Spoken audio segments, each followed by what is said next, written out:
Olá, amadas. Então vamos para a parte 2 da bênção. Na parte 1, a gente viu que Esaú terminou desprezando a bênção, né? Quando ele diz assim, aqui no versículo 34 do capítulo 25, diz assim: Então Jacó serviu a Esaú pão com ensopado de lentilhas. Ele comeu e bebeu, levantou-se e se foi. Assim Esaú desprezou o direito de filho mais velho. Jacó vendeu, ele comprou. Jacó quis uma garantia, ele deu a garantia, e aí ele despreza.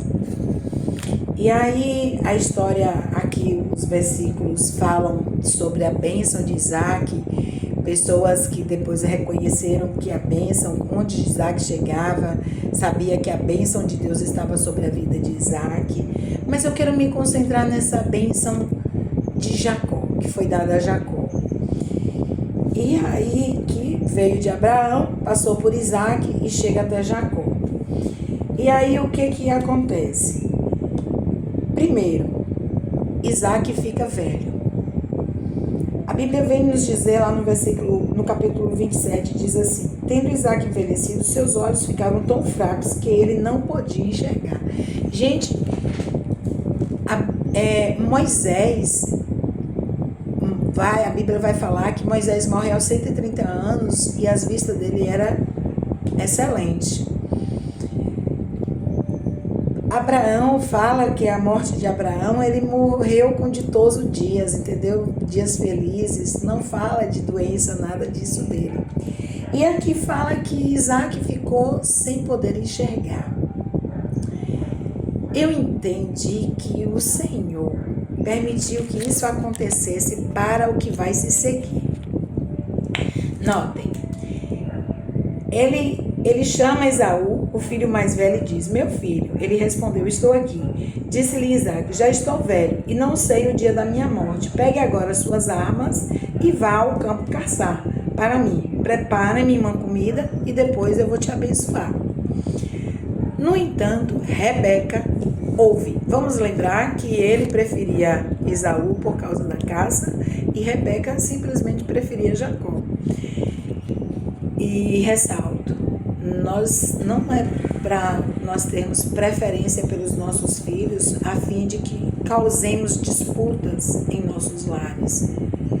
Os filhos são bênção. Uns têm direito, entendeu, de bênção maior. Essa bênção já hoje para nós já é tipo impetrada já sobre os nossos filhos. O filho mais velho, a gente pode notar que na maioria das vezes tem certos privilégios que os acompanham. Mas independente disso, nós não devemos ter isso. Então, só uma ressalva, né? A Bíblia fala as coisas, tudo que acontece, tanto de bom quanto de mal, para que a gente veja os exemplos.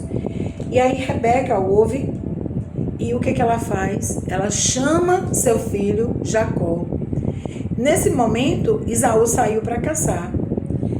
Mas eu vou voltar aqui só um pouquinho, porque no versículo 34, antes de Isaac fazer isso com Esaú, a Bíblia fala que Esaú, aos 40 anos de idade, escolheu por mulher Judite, filha de Berei, o Hitita, e também a Besemate, filha de Eleon, o Hitita.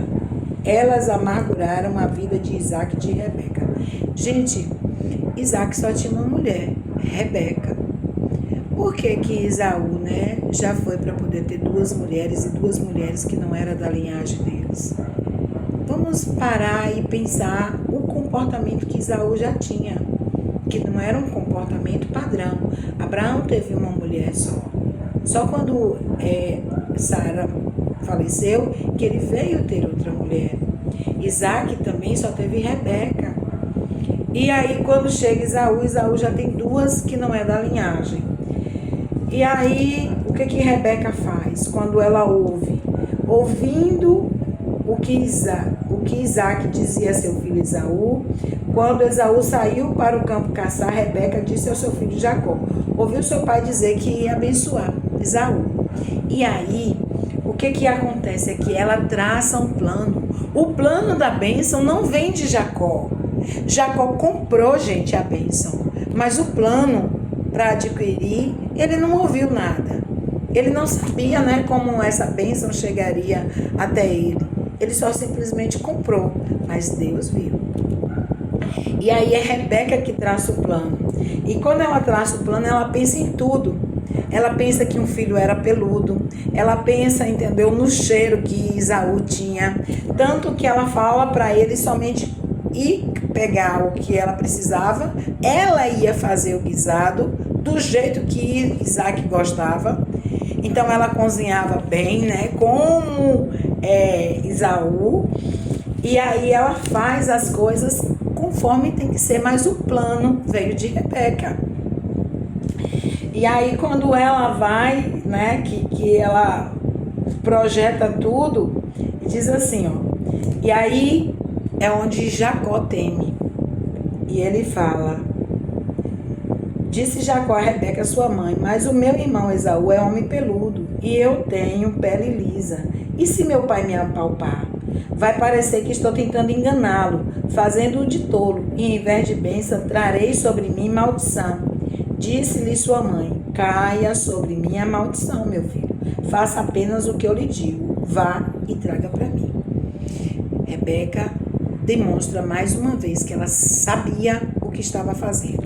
Quando ela saiu lá da terra dela para poder vir ser esposa de Isaac, ela disse: sim, eu quero, eu vou. Aqui ela está dizendo para ele: vá e faça, somente obedeça. E ele vai e faz. E aí quando ele chega para poder se apresentar ao pai, o pai pergunta a ele, né? Poxa, já tão rápido, já caçou? E aí ele diz assim: o Senhor, o seu Deus. Ele fala que o Deus era o Deus de Isaac, não era Deus de Jacó ainda. Ele diz: o seu Deus o colocou no meu caminho. Como foi que Deus colocou aquela caça no caminho dele? Como foi que Deus trouxe aquela caça? Ele fala que o Senhor, seu Deus, trouxe e colocou no meu caminho. Foi simplesmente, entendeu, o plano que foi feito por Rebeca para que ele recebesse a bênção. Então aí Jacó fala para ele chegar mais perto, toca nele, reconhece que a voz não é dele, mas isso acaba sendo um fato que ele desconsidera, porque quando ele toca, a pele dele estava coberta com as lãs que Rebeca tinha colocado. E aí ele vai, né? Faz tudo aquilo, toca, chegue mais perto para eu te beijar, era só simplesmente para sentir o cheiro. Quando ele sente o cheiro, então aí ele vai e ele abençoa.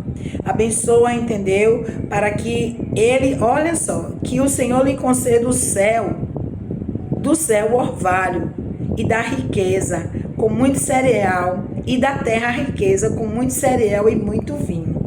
Ou seja, provisão e alegria. E do céu o orvalho, que nunca lhe falte nada. Vai vir bênção do céu e bênção na terra.